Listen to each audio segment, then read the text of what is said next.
Yeah, so I grew up in Westerville, so right down the street. I was not the biggest athlete or anything like that, so I just kind of tinkered in the garage with my dad. He was a mechanic, he still is to this day. Next thing you know, my buddy's dad, he owns quite a few properties, about 3,000 on campus. He hired me and my buddy to kind of just be their general maintenance people. So that's where I started diving into plumbing and electrical and everything. Never thought about HVAC a day in my life. I don't think anybody has. You never wake up one day and say, man, I really want to work on a furnace for the rest of my life. And I've actually grown to love it, surprisingly. So I went into the Army because college was not going to be for me. But I decided, hey, I'm going to try something out. I did enjoy medicine at the time. I was a medic in the Army. When I went out for my Green Beret, I'm on this track, they're just like, yeah, man, pretty much, as long as you don't quit, you got this, like, we want you.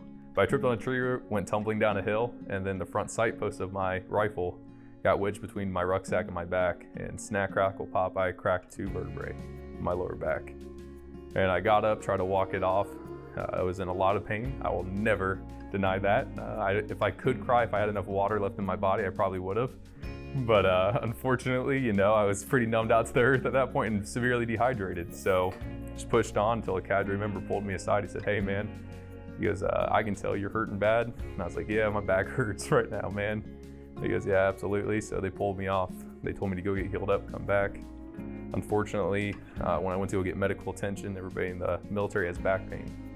And I was a young kid, so they're just like, hey, it's probably just twisted something, tweaked something. Then do x-rays until about a year later. They found out that my back was broken in 2 places. And by then it had healed, but not properly. I could never run again without ending up in the hospital or anything. It took a lot of rehab. I had to relearn how to walk, how to get dressed. At that point, I wasn't able to continue on my military service, so I get out of the Army and I started nursing school. Man, I've been doing medicine for a long time.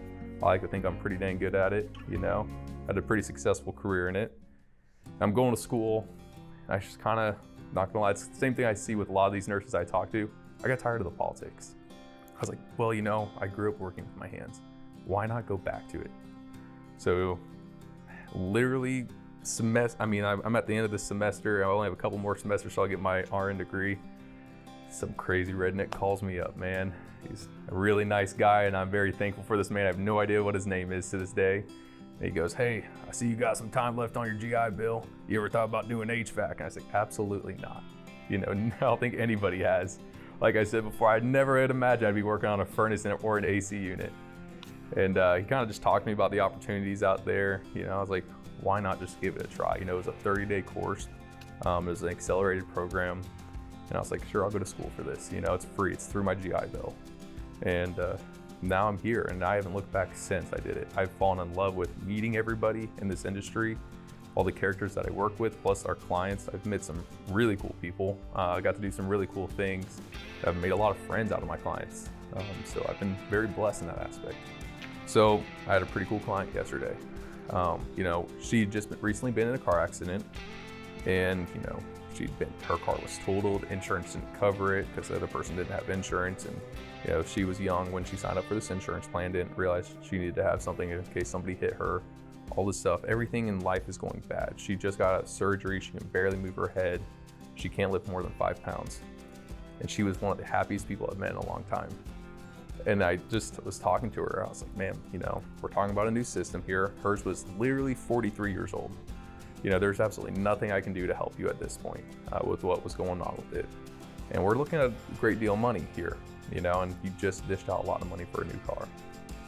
And she was just laughing and smiling the whole time. I was like, ma'am, are you on any type of medication I need to be aware about? Because I can't let you sign all these, financial documents, if you are. And I said, I just keep it honest, right? Keep it real with people. And she's like, no. And I was like, why are you so happy today? If you don't mind me asking. And she said, I was able to get up today, get dressed for the first time on my own since the car accident. She goes, and I was able to go down to a homeless shelter and help out. And I was like, what'd you do there? If you don't mind me asking, you can't lift more than 5 pounds. She goes, I was just able to hand tickets out for people to get food. And she goes, that made my day. She goes, I was no longer worried about myself. I was just able to help others. And it made me kind of sit back and think, man, how often do we just kind of only worry about ourselves in this world? It's like, we got great people like this, who's going through a hard time. Because I remember what that was like. You know, I remember feeling so sad and down low and all this stuff just because I couldn't get dressed. I had to have somebody else dress me. You know, and she's out here celebrating all these small victories in life. You know, it kind of brought everything back into perspective. You know, why are we worrying about some of these other things in life? And she told me, she goes, the money comes and goes. She goes, that's just life. She goes, you always end up spending way more than you ever expect. She goes, but at the end of the day, she goes, I can come back here. She goes, my house is safe. She goes, I have heat, I have AC now. And she signed up for one of our premium systems. So it's a 10-year guarantee on it. And she's like, I don't have to worry now for the next 10 years on this house regarding its HVAC system. She goes, and I can get back out there and keep doing the things that I love. Yeah, that stuff, I mean, it's absolutely amazing to be able to literally just be in people's lives. You know, you don't let just anybody into your house. And for you to let me into your house and see all the family portraits up there, see all your family vacation photos, you know, see the mess at times because life is crazy, you know, and people always worry about that. And so you're walking into a very vulnerable place, you know, and then you're gonna have serious talks, even if it is $200. You know, because $200 in my life may not be the same as $200 in your life.